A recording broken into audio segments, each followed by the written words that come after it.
doctora, saludos. Buenos días, ¿cómo están? ¿Cómo amanecen? Excelente. ¿Sí? Ay, qué bueno. Bueno, por acá también en San Cristóbal amanecemos bien, gracias a Dios. Tenemos condiciones favorables para poder hoy culminar la actividad que quedó pendiente la semana pasada, ¿ok?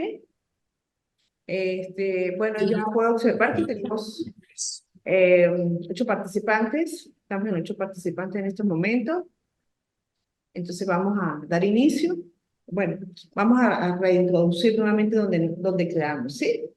Eh, bueno, vamos a pasar para acá. Eh, a ver, ok, bien. Logramos solamente ingresar a la parte de la temática sobre la filosofía moderna y la problemática del sujeto, siglo XVI hasta el siglo perdón, XVIII. Y logramos abarcar lo que es el enfoque y la tendencia filosófica del racionalismo. Ahí apenas fue donde nos quedamos en el racionalismo. Entonces tenemos que conversamos en ese momento la importancia de que esta tendencia filosófica ha hecho aportes a lo largo de la historia a lo que es el método científico, el método deductivo, la ciencia, la investigación, y eso fue lo que hicimos, enlazar este aporte, esta filosofía a través del racionalismo hacia el programa de doctorado que ustedes están ejerciendo en este momento, están desarrollando, y sobre todo porque tienen la experiencia, ustedes tienen la experiencia en su área, y esta asignatura es como un aporte eh, vinculante a lo que posiblemente ustedes van a ejercer en algún momento con respecto a su tesis de grado, doctoral, la línea de investigación que ustedes vayan a escoger. Entonces, hablamos la semana pasada de este gran filósofo francés como lo fue René Descartes. Y ahí estuvimos haciendo varias interpretaciones, varios intercambios de conocimiento. Entonces, si alguno de los compañeros presentes desea brevemente, porque tenemos el tiempo estimado, podemos intercambiar Por ahí alguien ideas y con respecto a... continuamos donde quedamos. Bueno, en relación con este tema es sumamente interesante y es nuclear. Un saludo con mucho cariño, profesora, que no la saludé, disculpe. En Gracias. relación con este tema es un aspecto muy importante y nuclear de la filosofía. No he tenido oportunidad de profundizar en los aspectos de la filosofía porque no es mi materia, pero es muy interesante de base. En el caso de las posturas de Hegel, estuve revisando la asignación y bueno, el núcleo central de su planteamiento, de lo que pude estar revisando en relación con esta asignación, es la formulación del conocimiento, es decir, el propósito de estudiar el origen del conocimiento. Entiendo que el planteamiento de Hegel se basa primero en que, bueno, este conocimiento se genera con una propuesta, una idea, una propuesta que viene siendo la tesis. Luego, pues surgen contradicciones, surgen inconsistencias, surgen datos no conciliados y entonces surge el contradictorio que da origen a la antítesis, la controversia, la dialéctica. El origen de la dialéctica, que no es de Hegel, pero bueno, es una propuesta que se desarrolla en el pensamiento humano, la dialéctica. Y luego, finalmente, es la síntesis, o sea, surge la tesis, surge la idea en el conocimiento humano, surge el conocimiento humano, el análisis del conocimiento humano, del pensamiento y de las ideas, y surge el contradictorio por los aspectos que no cuadran. Yo tengo una idea, pero hay cosas que no cuadran, que no coinciden, que son incoherentes. Surge el contradictorio, surge la antítesis, una mejor explicación, y luego la síntesis, que es el resumen del conocimiento humano. Es decir, al fin y al cabo, hoy día yo creo esto porque me pasó tal cosa, sucedió esto, pero al final considero que esto es lo que hoy día vale. Y en realidad, cuando uno se pone a ver el análisis de la ciencia actual y el conocimiento actual, por ejemplo, en el caso de la medicina es así. Lo que para hoy en la medicina es válido, en 10 años seguramente no. Y finalmente habrá una síntesis en ese momento que resumirá todo el planteamiento. Así que creo que en ese sentido el planteamiento de Hegel, como efectivamente es muy reconocido en el ámbito de la filosofía y del conocimiento, lo valido. Sí, sí, es muy interesante. Claro, lo que pasa es que nuestras vidas, nuestras experiencias como ser humano, indiferentemente del ámbito en el que nos encontremos cada uno ejerciendo, por el correr de la misma situación, el dinamismo que es todo cambiante, no nos ha permitido pensar en detallar realmente a veces ni siquiera el por qué nosotros existimos, en cómo vemos las cosas o por qué nos vinculamos a ciertas áreas de profesión. O sea, si nosotros nos detallamos a pensar en ese momento, no entendemos el por qué, porque no nos queda tiempo para pensar en esos orígenes, el origen, por ejemplo, en sí, de una ciencia, porque tú me acabas de mencionar de la medicina, sí, es correcto, pero no solamente la medicina. Vamos a la tecnología. Esto es impresionante con lo de la tecnología, por ejemplo, con la inteligencia artificial, con el ChatGPT, con todo lo que está ocurriendo alrededor de nosotros. Todo es muy rápido, todo es muy rápido. Entonces, estos filósofos tuvieron la oportunidad de indagar y de entender el porqué del ser humano, del sujeto, ¿sí? En la existencia, en la vida. O sea, el porqué y el saber por qué ocurren las cosas y en el momento que tienen que ocurrir. Cosas que pues nosotros con nuestro trajín diario, pues, a veces nos detenemos a pensar, bueno, ¿quién soy yo? ¿Por qué estoy acá? ¿Cuál es mi vida dentro de 10? ¿Qué será mi vida dentro de 5, 10, 15 años? Pero siempre estamos en ese corre-corre porque no tenemos o sea, no tenemos esa característica. Entonces, en vista de eso, las tendencias filosóficas nos han dejado una base en las ciencias, en cualquiera de las ciencias disciplinarias, en cualquiera de las ciencias interdisciplinarias, transdisciplinarias, como hablábamos la semana pasada. Entonces, ese enfoque, de acuerdo a esta tendencia filosófica, ha permitido desarrollar grandes avances en cualquier campo de la ciencia. En el de ustedes es muy interesante a nivel de la ciencia forense y criminalística, en cada una de sus áreas. Entonces, la idea es comprender esta utilidad que de una manera de menor a mayor nos va a ofrecer a lo largo de nuestras carreras profesionales, de la construcción de nosotros como seres humanos, de los aportes que verdaderamente significan importantes para el sujeto. ¿Okay? Entonces, una vez que ya hablamos de Descartes la semana pasada, nos faltó, creo que aquí fue donde quedamos, nos faltó hablar sobre los tipos de racionalismo ofrecidos por Descartes. Entonces Descartes, este filósofo francés, nos habla del racionalismo metódico, ¿sí? Donde él simplemente nos reseña lo que es un enfoque sistémico y de qué manera se puede alcanzar el conocimiento. Nos habla de un racionalismo epistemológico donde la supremacía o el poder del conocimiento es importante para un enfoque sistémico estructurado para alcanzar ese conocimiento. Es interesante que nos habla de un dualismo cartesiano. Descartes nos presenta una obra muy interesante que se llama Meditaciones Metafísicas. En esta obra, Descartes propuso una separación radical entre la mente y el cuerpo, conocida como dualismo cartesiano. Ellos siempre han tenido o tuvieron la idea de que la mente funciona de una manera y el cuerpo de otra. Y poder lograr sincronizar la mente con el cuerpo no es una tarea fácil porque se requiere de la parte intuitiva del ser humano, de lo que es el ser humano, la esencia del ser humano. Y pues ellos filosofaban exactamente alrededor de todas estas teorías. Descartes también nos habla del inactivismo, donde él sostenía lo que es la importancia de la existencia de las ideas innatas, propias del ser humano. ¿Sí? Nos habla de algunos conceptos preexistentes en la mente, independientemente de las experiencias, por ejemplo, de lo que ellos hablan de las ideas de Dios. Ellos, pues, mantuvieron por mucho tiempo teorías y posturas con respecto a la creencia o la existencia de un Dios como tal, ¿no? Cada uno, pues, tenía sus ideas precisas sobre esta postura en cuanto a la creencia de un solo Dios, la creación de un Dios como un ser supremo. Por otra parte, tenemos lo que como una tendencia filosófica se conoció como el nombre de empirismo, lo que es el empirismo. Entonces, esta teoría, esta tendencia filosófica Enfatizó la experiencia sensorial y la observación como la base del conocimiento.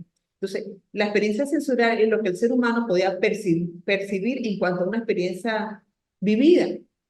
Entonces, en esta tendencia filosófica hay dos filósofos muy importantes que marcaron pautas. Unos fueron el filósofo John Locke y el otro David Hume. Ambos argumentaron que la mente es una tabla rasa al nacer y el conocimiento se adquiere a través de la experiencia. O sea, ellos concluyeron de que definitivamente la mente es cultivada en el momento en que nacemos y el conocimiento lo adquirimos a lo largo de la vida, a través de las diferentes experiencias, ya sean positivas o experiencias negativas.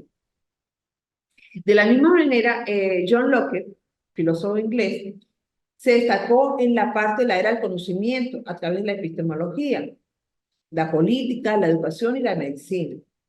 Sus aportes fundamentales fueron dados hacia conocido como fundador del empirismo moderno. ¿Okay? Esta fue la actuación breve de lo que fue John Locke. Ahora, David Hume, filósofo, historiador y economista escocés de este siglo, del siglo XVIII.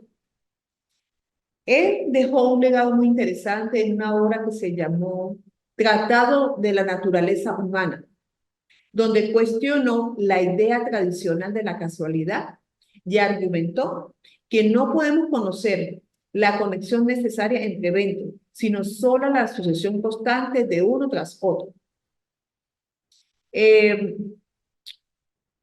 David Hume también abordó otros cuestionamientos importantes en su obra Diálogos sobre la religión natural. Es conocido por su crítica a la creencia en los milagros, argumentando que las evidencias empíricas siempre favorecen explicaciones naturales sobre las sobrenaturales. O sea, esos eran momentos muy críticos, muy importantes para estos filósofos en esos momentos, en tratar de comprender las teorías entre la mente y el cuerpo, y sobre todo el tipo de acción, si era empirismo, si era científico, si era racional, si tenía lógica o si carecía de lógica. Estas son grandes obras interesantes que les pueden servir a ustedes en el momento en que estén desarrollando sus líneas de investigación para su tesis doctoral. Muchas gracias. Gracias. Sí, sí, sí. ¿Ok? Entonces, ahora vamos a hablar un poquito sobre lo que es el empirismo y sus significados. Lo que se llama esta tendencia filosófica, ¿ok? Y la importancia en el sujeto. Empirismo y su significado. Entonces, en primer lugar, el empirismo y su significado utilizó lo que se llama un sistema filosófico. Como todo sistema, reúne partes, componentes que permiten llegar a lograr un objetivo en común. Entonces, para esta época tan importante del empirismo, se enfatizó en el papel de la existencia, en el papel de la experiencia, en base a los conocimientos humanos, y la evidencia, especialmente la percepción sensorial en la formación de ideas y adquisición de conocimientos. Fíjense que aquí, en esta tendencia filosófica del empirismo, se enfatiza en lo que es la experiencia, pero la experiencia a base de conocimientos humanos. Y la evidencia, o sea que la experiencia tiene una validez alta siempre y cuando provenga de la base de los conocimientos humanos y se pueda evidenciar. Ese fue uno de los aportes interesantes del empirismo. Ahora, a manera de síntesis de esta tendencia, esta teoría, de acuerdo al empirismo, el conocimiento se obtiene de la experiencia. El entendimiento humano es una clave fundamental de esta tendencia. El conocimiento es solo conocimiento de ideas. Por ejemplo, para reforzarlo del sistema filosófico del empirismo, el fuego. Vamos a colocar un ejemplo sensorial que nos ha pasado a muchos de nosotros. El fuego. Afirma que la percepción sensorial representa la búsqueda de la verdad.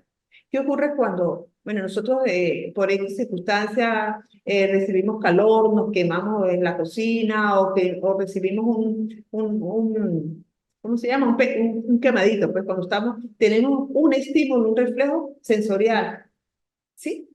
¿Con respecto a qué? Al elemento fuego. Entonces, esa experiencia sensorial, nosotros no la repetimos. O sea, me explico, nosotros aprendemos a través de que si utilizamos mal un yesquero, hacemos mal un encendido de una cocina o podemos hacer uso de juegos pirotécnicos y si nos quemamos, nos lesionamos, nosotros no vamos a volver a repetir esa experiencia porque hay un aprendizaje sensorial. Entonces, esta tendencia al empirismo nos refleja la unión que hay entre la percepción sensorial del individuo como una base de aprendizaje de conocimiento y que se puede evidenciar en el ser humano y que a su vez la misma queda dentro del ser humano como una experiencia para no volver a ser vivida. Entonces, de eso se trata esta parte del empirismo. Vimos el racionalismo con Descartes anteriormente, ahora estamos con el empirismo, con estos dos grandes filósofos como Hume y, David Hume y John Locke. John Locke, ¿ok?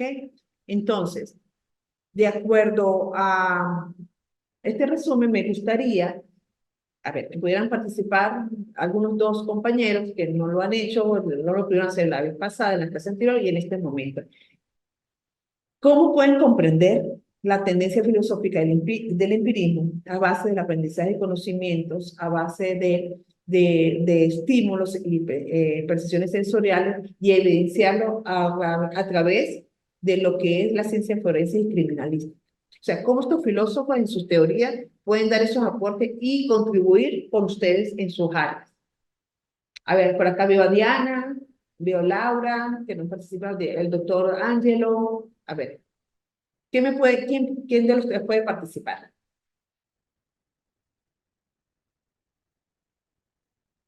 Angelo, y Angelo está con equipo, ¿no? No está solo. Hola, profe. Aló, ¿me oye? ¿Sí? Ah, aquí tengo a Manolo, también en el teléfono, también, ok, muy bien. ¿Sí? El que desee participar, un aporte. Porque lo importante es que cada una de estas teorías, estas tendencias filosóficas, le encontremos una lógica. Porque si no, pues... Sí. Buenos días, profesora. Por acá Griselda Rodríguez. Ah, Griselda, que muy bien, Griselda. Sí, fíjense bien que, fíjate que el empirismo está presente dentro de lo que es la estructura de la experiencia del pesquisa investigador en un sitio de suceso, por ejemplo, que aun cuando maneje la doctrina vinculada a la investigación penal y a la criminalística, no es menos cierto que es la experiencia que lo va a llevar a realizar esas hipótesis vinculadas al análisis del sitio de suceso, por ejemplo. Y es la experiencia la que se pone de vista y manifiesto en ese análisis certero para llevar la investigación a una línea precisa que nos permita llevar a cabo un plan de ejecución, ¿ok? Para dar, en este caso, para dar con la verdad y hacer justicia. Es bien interesante porque habla de que el empirismo parte del conocimiento y que surge de la experiencia. Por eso es que en el sitio de suceso, por ejemplo, la experiencia del pesquisa investigador y del criminalística es esencial para aportar elementos esenciales, obviamente basándonos en la estructura de lo que nos presenta el tetraedro de la investigación criminal en el sitio de suceso. No, es que es interesante poder comprender, o sea, esta visión de este grupo de filósofos que en su momento tuvieron esa capacidad de vislumbrar la utilidad de sus teorías y de su enfoque en la ciencia. ¿Sí? Indiferentemente de la naturaleza de la ciencia, pero sí hay una relación cuando uno va al análisis y sobre todo si uno le ve la utilidad. Entonces a mí me parece muy bien, muy interesante, Gisela. Manolo, ¿puede intervenir, Manolo? De manera muy breve, Sí. para comprometerlo de mi amiga Griselda, efectivamente, dentro de la investigación del delito, hay un medio de prueba bastante importante que es la inspección técnica, ¿verdad? Que es referida, entre otras cosas, a la colección de las evidencias que tengan relación con el hecho investigado. Incluso ese medio de prueba, el técnico en el sitio del lugar, en el lugar de suceso o lugar de hallazgo, perdón, pudiera utilizarlos a través de la parte sensorial, establecer algunos y obtener algunos elementos de convicción, interés y que fortalezcan ese proceso de investigación. La experiencia, evidentemente, o el empirismo es una base del conocimiento y que fortalece el proceso. A mi juicio, yo considero que debemos articular con los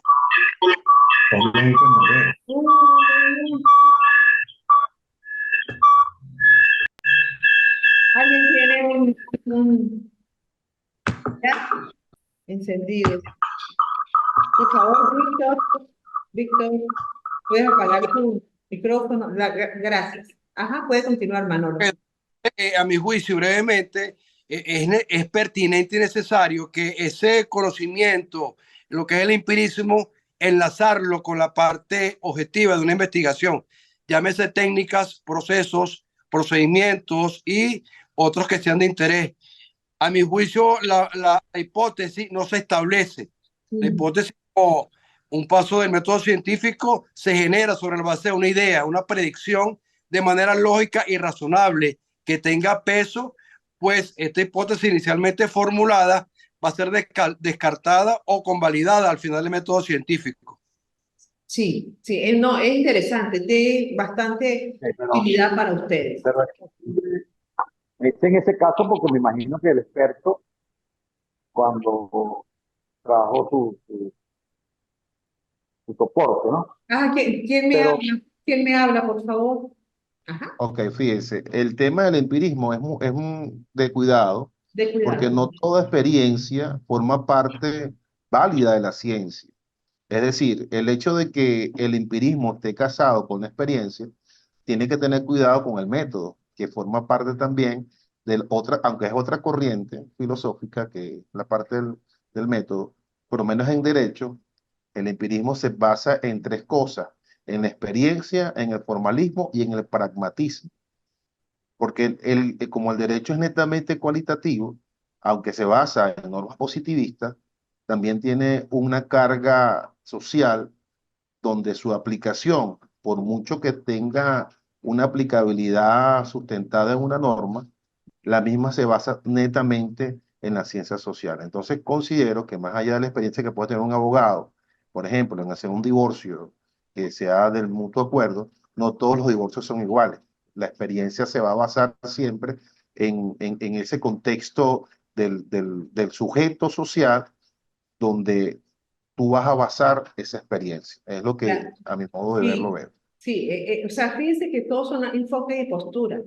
Sin embargo, yo le puedo colaborar tal vez desde mi conocimiento, que no es tan amplio en el área de ustedes en sus especializaciones, pero que ahí entra entonces como clave el sujeto, El sujeto, claro. el entendimiento humano y la cultura humana, porque usted lo acaba de decir. Obviamente, todas las experiencias no son y similares, pueden haber experiencias similares, pero no idénticas, no iguales. Bien. Y los divorcios, todos se dan en un contexto diferente, porque obviamente fueron concebidos bajo contextos diferentes, porque juega un papel importante lo que es la actuación del ser, o sea, lo que es el entendimiento humano, la cultura humana, ¿sí? Porque nosotros entendemos que en el momento de los matrimonios hay diferentes niveles de matrimonio de acuerdo a su cultura, sus estudios, su preparación, y entiendo que al momento de una separación, un divorcio, pues esa separación, ese divorcio, esa experiencia de ruptura, pues también se da en contextos diferentes. Entonces, tal vez desde ahí el empirismo fue enfocado con la participación del ser humano, como la clave de entendimiento para que se den esos hechos o esos sujetos. A mí siempre me ha parecido el derecho, siempre me ha parecido el derecho interesante, un área interesante, pero también de mucha desarrollo intelectual y cognitivo para poder comprender y comparar hechos y escenas que aunque parecieran idénticas e iguales, no lo son, no lo son. Entonces es muy interesante todo eso, doctor Castillo. ¿Y saben qué? Que es interesante tener uno el conocimiento y la postura para defender una teoría. Cuando ustedes estén en su desarrollo de su tesis, doctora, se van a dar cuenta que le van a exigir y les van a aceptar cualquier enfoque. Cualquier enfoque es válido porque nadie es dueño de la verdad. Cualquier enfoque teórico para ustedes sustentar su tesis es válido. Pero ustedes tienen que estar seguros de que ese enfoque, de que ese autor defiende con verdad y derecho esa postura. Entonces nadie se las va a refutar, ¿sí? Porque el conocimiento y la parte cognitiva es propia de cada ser humano. Pero si existen los hechos, si existen las pruebas, como dicen ustedes, ¿no? En esta parte de criminalística y forense, para dar a conocer la verdad, entonces nadie les va a refutar, porque siempre va a haber un pensamiento, una reflexión en cuanto a la postura, la experiencia, el conocimiento que ustedes quieran demostrar. Me parece interesante. Por eso me encanta que puedan participar y podamos de una manera Gracias, doctora. Muy amable. sencilla, ¿no? Y yo les agradezco la forma como se expresan, porque entonces yo les comprendo, y como yo les comprendo, pues yo puedo ayudar y aportar. Eso me gusta bastante, ¿ok? Bien, entonces vamos a seguir con la siguiente lámina y le vamos dando participación a los otros compañeros. Ahora nos encontramos en una posición de una tendencia que se llamó mecanicismo newtoniano. Entonces, esta tendencia se vio marcada, influenciada por los logros científicos de Newton. Este enfoque consideraba el universo como una máquina perfectamente ordenada y predecible. La realidad se interpretó como un sistema mecánico regido por leyes matemáticas, entre las cuales se pueden mencionar las leyes del movimiento y la gravedad. Estas leyes nosotros las conocemos todos desde pequeños en nuestra formación, las leyes de Newton y la gravedad. Entonces, dice, el mecanismo newtoniano revolucionó la comprensión del universo al proponer leyes matemáticas precisas para describir el movimiento y la interacción del objeto. Desde el punto de vista y su vínculo con el área de ustedes de la ciencia forense y criminalística, ¿han aplicado en algún momento o han sentido que han aplicado esta tendencia filosófica? Sobre todo en la parte del movimiento y la interacción de los objetos. Me imagino cuando están haciendo las pruebas de balística y situaciones algo así parecidas, no sé. Profesora, fíjese, Ajá. buenos días para todos. Doctor Ángel, ¿sí? Sí, no, bueno, no sé si hay alguien que quiere participar, pero es que yo también se ¿Quiere me presenta participar? una ¿Sí? duda. ¿Con quién hablo, por favor? Sí, con Pablo Vallejos. Pablo, ok, doctor Pablo. Sí, claro, Pablo puede Vallejos, sí, participar. correcto. Puede participar. Fíjese, lo que pasa es que desde el punto de vista que me corrijan mis colegas que de una u otra forma se desempeñan en el área forense, pero con respecto a la corriente filosófica del empirismo, si bien es cierto que hay un método deductivo, que uno, inclusive a veces hasta reflexivo, también hay una mecánica importante. Pero nosotros, desde el punto de vista de la ciencia forense, es importante la experiencia a nivel de la casuística. Yo creo que lo mismo ocurre en la medicina, que mi corrector y amigo Landia. Pero en este caso, yo soy odontólogo y nosotros, desde el punto de vista científico, en la odontología forense, luchamos abiertamente contra las corrientes empíricas.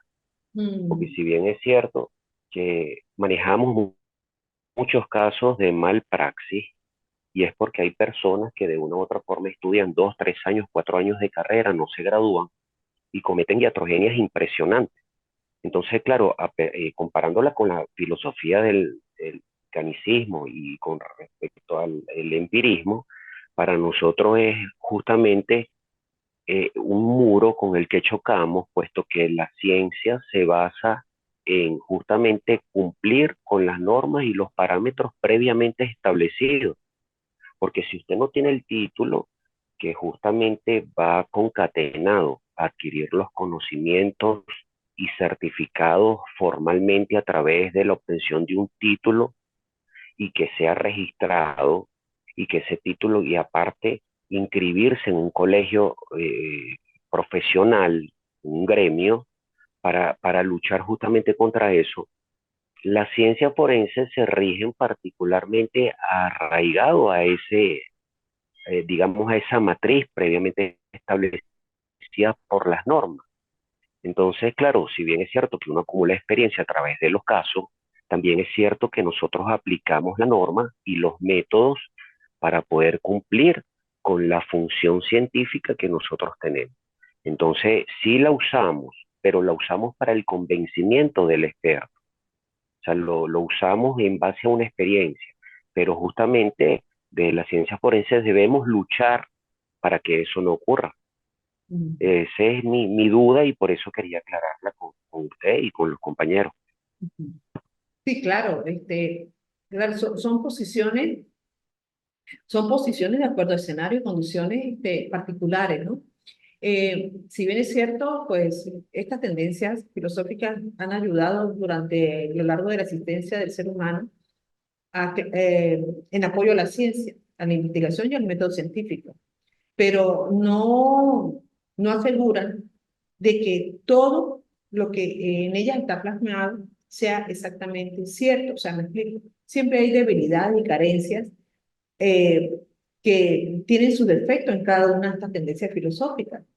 Esta podría ser una, la que usted está mencionando, a la que usted le da con propiedad una posición interesante con respecto al uso, puede ser al uso y al desuso, del empirismo en el caso de la odontología forense. ¿Me comprendí? Sí. Ese es el ejemplo que usted nos estaba ofreciendo. No sé si algún compañero de la misma línea de su área, pues, quiere debatir, si está de acuerdo, no está de acuerdo y cuál es su posición. Me gustaría escucharlo. Pero todas estas tendencias tienen Buenos días, doctor Velandio por aquí. ¿Cómo está, doctora? hay alguien que... ¿Me Ajá. escucha? Sí, ahora sí, que tienen Ok. sus Bueno, aportes, mire, pero también quizás también tienen sus defectos, ¿ok? de lo que el amigo Pablo, el compañero Pablo, nos quiere ilustrar es que el conocimiento teórico en algunos casos es fundamental, dependiendo de la disciplina. Si es en la medicina es elemental, pero pudiésemos poner el caso de los tetras y la comadrona, que ambas aquí en Venezuela, porque aquí hay esa figura, eran esas señoras que asistían a los partos a las mujeres en la antigüedad y tenían un conocimiento no teórico, sino práctico. Y era la razón de la experiencia, experticia, esa cantidad de veces que realizaban algo y eso formaba parte, bueno, de su práctica en esa disciplina que no era titulada por una universidad. Pero ciertamente no deja de ser verdad que entonces el conocimiento continuo, la experiencia continua puede hacer no solo mejor al profesional, sino en los casos de las prácticas empíricas, pudiese darle cierto prestigio. Sí. Muy bien, muy bien. Ok. Claro, Bruno. Entonces, y con respecto al mecanismo newtoniano, ¿quién desea participar? Si en algún momento han aplicado esta tendencia filosófica sin saber que era una tendencia filosófica, a través, por ejemplo, del estudio de las balísticas, ¿no? No sé, a ver. Profe, buenos días para todos. ¿Con ¿Me quién escucha? hablamos? Sí, muy bien, muy bien. ¿Con quién Diana hablamos? Martínez. Diana Martínez. Diana, ok. Desde ese rato Bueno, estabas pensando para intervenir. sí. Ajá. Bueno, con respecto a esto de las leyes de movimiento, la gravedad y todo esto, se me ocurre de repente que efectivamente en balística, por lo menos la tercera ley de Newton puede estar aplicada, lo que es toda fuerza va a ejercer una reacción opuesta, ¿no? Cuando disparas, pues tienes como que el rebote, ¿no?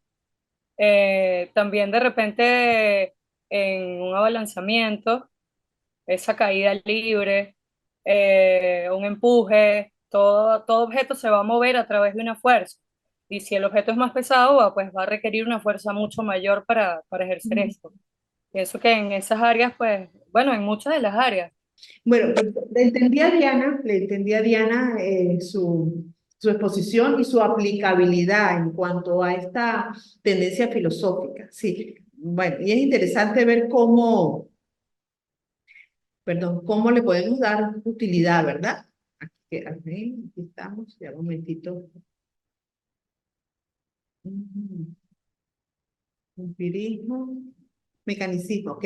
Aquí nos quedamos con Diana, ok, vamos a continuar. Después del racionalismo, el empirismo, nos encontramos a la teoría de Newton.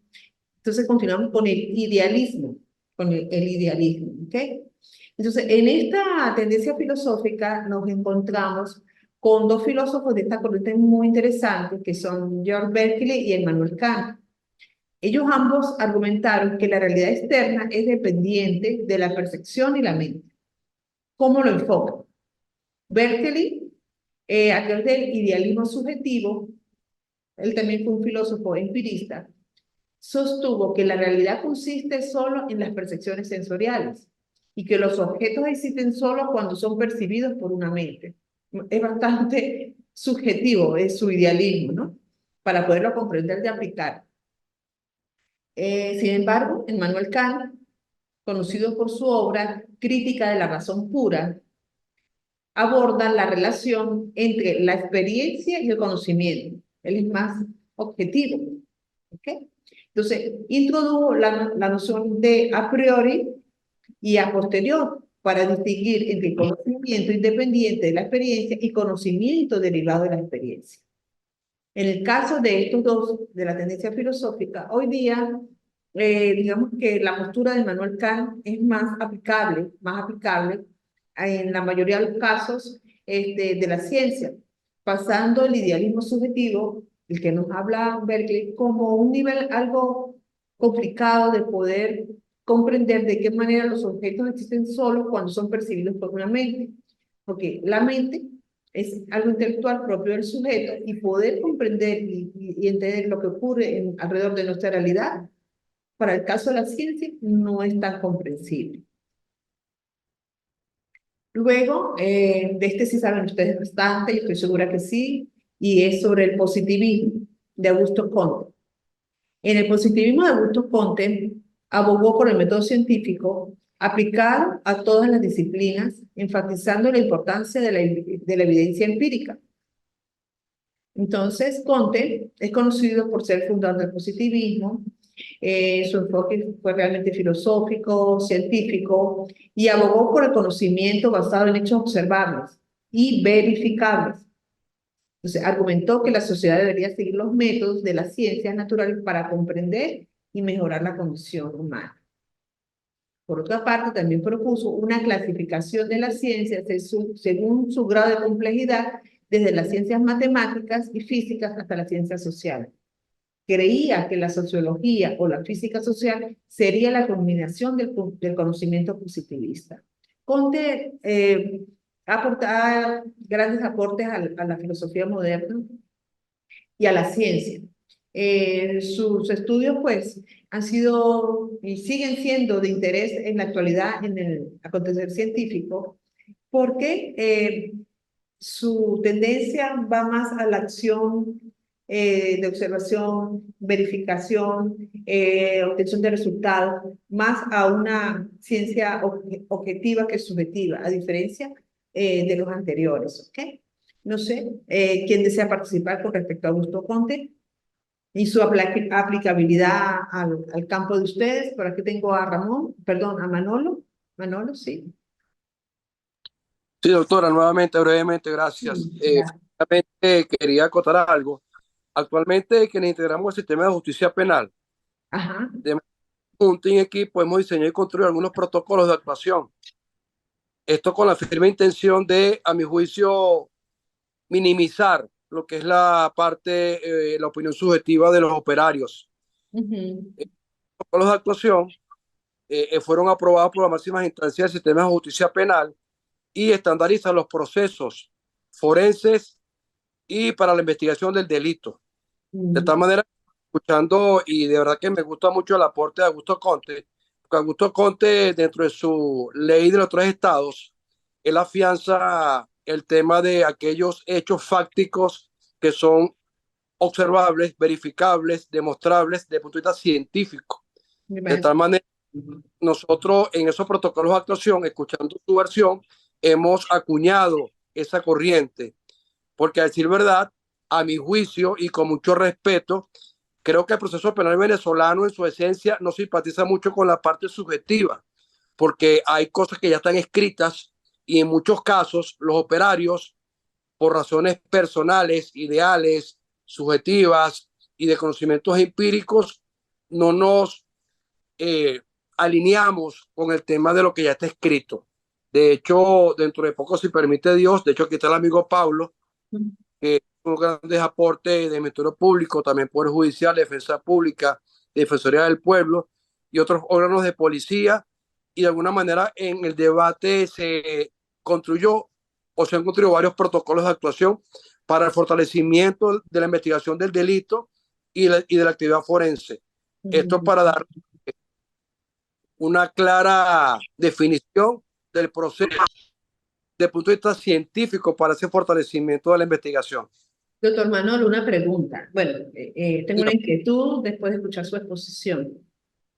Cuando usted habla de que ya hay patrones, normas establecidos, ¿son qué? ¿Protocolos que ya son protocolos ya establecidos para casos, o sea, casos similares, o cada caso desarrolla un protocolo en particular? Por ejemplo, el compendio de protocolos para fortalecer la actividad forense. Recordemos que tenemos varias ciencias forenses y cada ciencia tiene unos pasos a seguir, desde que se conoce el hecho, la actividad en el campo, la colección de las evidencias y luego la actividad en laboratorio. Evidentemente, doctora, para la construcción hubo varias mesas técnicas, varios debates, aportes, con el aporte científico y la experiencia de cada experto y perito para fortalecer ese protocolo de actuación que, repito, ya fueron los primeros compendios avalados y suscritos por la máxima autoridad de Sistema de Justicia Penal, y vamos por el tercer compendio referido a las ciencias forenses.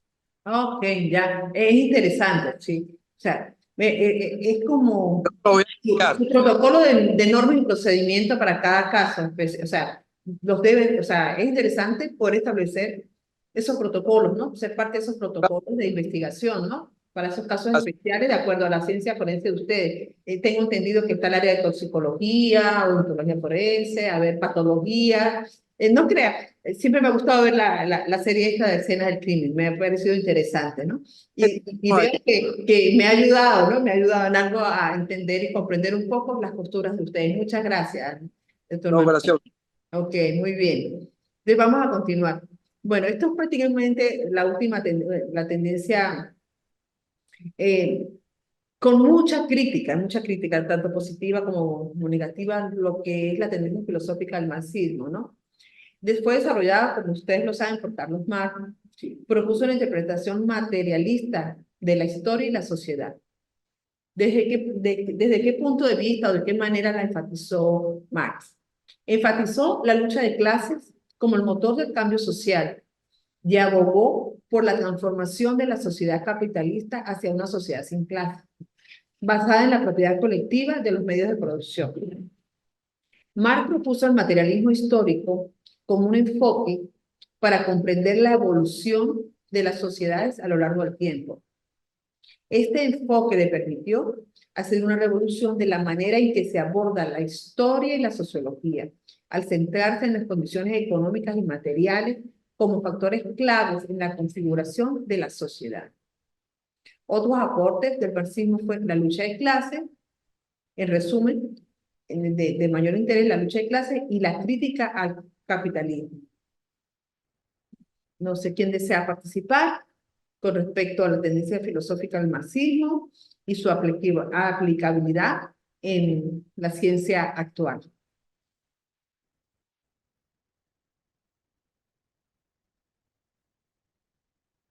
A ver, estoy con 9 participantes. Ok, está Diana. De Ángelo no ha participado. La doctora Yoconda Silva tampoco ha participado. Cualquiera de los que acabo de mencionar. Para hacer el cierre de esta última lámina y hacemos un resumen. Y ya estamos finiquitando. No sé, ¿quién desea participar? Profesora. Ajá. Buenos días. Buenos días. Laura. ¿Perdón? ¿Me oye? Laura. Muy bien. Lo que pasa es que donde estoy no tengo muy buena conexión. Okay. Bueno, el aporte es muy preciso porque se refiere a la condición de lo que fue el cambio del paradigma que se establece a través de la postura de Karl Marx. En ese sentido, la lucha de clases siempre ha estado presente desde el inicio del mundo, pues. ¿Por qué? Porque es la lucha de poder. Y esa lucha de clases generalmente establece mecanismos de políticas públicas, de establecimiento, por lo menos en nuestra Constitución, hablar del sistema de justicia social. ¿Por qué? Porque lo que se busca es una igualdad ante la ley, una igualdad de las partes, que no todas las partes son iguales. Y a eso se refiere eso precisamente, esta postura establecida a través de este punto de partida. Y en nuestro contexto constitucional, a través de esa justicia social, se busca el establecimiento de la máxima suma de felicidad posible. ¿Para evitar qué? Para evitar esa distinción radical en ese contexto social. A eso quería hacer el aporte. Oh, muy bien, doctora Laura, muchas gracias. Sí, sí, esa es la postura del marxismo. Sí. También es muy interesante y como comentaba anteriormente, las láminas anteriores, todas estas tendencias nos brindan aportes tanto positivos como negativos, o no digamos que negativos, sino que pues hay ciertas debilidades o carencias que se necesitan reforzar y mejorar. Y eso es lo interesante de estas tendencias. ¿Okay? Acá tenemos ahora, a manera de síntesis, brevemente, que estas tendencias filosóficas del pensamiento moderno reflejan la diversidad de enfoques que surgieron en respuesta a los cambios sociales, científicos y culturales de la época. Cada corriente ofreció una perspectiva única sobre la naturaleza del conocimiento, la realidad y la sociedad. Por ejemplo, los aportes de Augusto Comte influyeron en la filosofía y la sociología moderna al promover la idea de un enfoque científico y empírico para comprender el mundo. O sea, tuvo esa visión, esa particularidad de poder fusionar ambos enfoques. En el caso, por ejemplo, de Berkeley, desafió la noción de una realidad objetiva independiente y defendió el idealismo subjetivo, difícil de comprender en nuestra época, mientras que Kant, por ejemplo, exploró la relación entre las experiencias y el conocimiento. Ahora bien, esta tendencia filosófica que hemos examinado durante estos dos encuentros, pues yo estoy segura de que en algo, o bastante, poco o bastante, de menos a más, sí les ha motivado a pensar un poco y reflexionar en el momento de que están ustedes o los que están ejerciendo sus funciones laborales, ya sea a nivel público, a nivel privado, de la manera que se encuentren, pero sí van a tratar de reflexionar un poco en cuanto a qué aportes les ha brindado alguna de estas tendencias a su carrera profesional, a su área profesional, a su vida familiar, a su formación como ser humano, como ciudadano, en esta sociedad actual en la que nosotros nos encontramos. A manera de cierre, pues les brindo algunas referencias bibliográficas que les pueden ayudar a aportar y a revisar pues algunos conocimientos generales sobre muchas de las tendencias que hemos revisado y examinado en el día de hoy. Bueno, sin más que decirles, les agradezco por su paciencia. Acá en Táchira pues tenemos bastantes fluctuaciones de corriente y de energía eléctrica. Su paciencia. Les agradezco por estar en el día de hoy conmigo compartiendo su conocimiento, interactuando conmigo, y de verdad que pues me es agradable el área en la que se encuentran, y de por sí pues les agradezco nuevamente pues haber estado conmigo en el día de hoy en su programa de doctorado en ciencia forense y criminalística. No sé si alguno quiere decir algo para cerrar, porque ya estoy en el tiempo límite para ingresar al otro grupo. Doctora, muy buenos días. Por aquí Vicente D'Angelo. Ah, mire, doctor Vicente D'Angelo, usted estaba esperando que yo hiciera el cierre para intervenir, porque yo lo he venido observando desde que iniciamos la clase. ¿Ah? No, bueno, no, le concedo un minuto porque respetuosamente tengo que ingresar al otro grupo. Diga, ¿cómo no? Le agradezco. Bueno, yo pienso como reflexión final a lo que estás diciendo. Lo que pasa es que por fallas técnicas no pude conectarme antes. Estoy aquí con el compañero, con el doctor Víctor Velandria. Ah, ok. Pero yo creo que nuestras facetas distintas que podamos haber tenido o que tengamos en preparación y a futuro, pienso que todos tenemos un toque de cada aporte, de cada filósofo, Tendencia. Ujú. y hemos sacado híbridos y seguirán saliendo híbridos de tendencia propia de cada uno, porque el ser humano es un ser en crecimiento constante y en Ujú. consecuencia siempre vamos a ir variando y atendiendo a estas variantes, cada quien con el aporte. Que a mí me identifico más con Heger, con Sócrates, con Platón, con Marx. Cada quien va a tener su tendencia y su aporte en base a su modo de vida, su formación, su criterio, su pensamiento propio. Sí, sí, así es, porque somos únicos, como seres humanos somos únicos. No hay un doble de Vicente de Ángelos, ni un doble de la profesora Mariela Álvarez, no. Somos únicos y por ser seres únicos, subjetivos, cognitivos y objetivos, tenemos vivencias y experiencias y aprendemos del conocimiento y lo aplicamos de maneras diferentes. Y eso es lo bonito, bueno, pues, de estas experiencias, ¿no? De comprenderlas. Bueno, está disculpado, doctor De Angelo, porque de verdad me gustó que haya intervenido, ¿ok? Muchas gracias y que tengan un feliz día.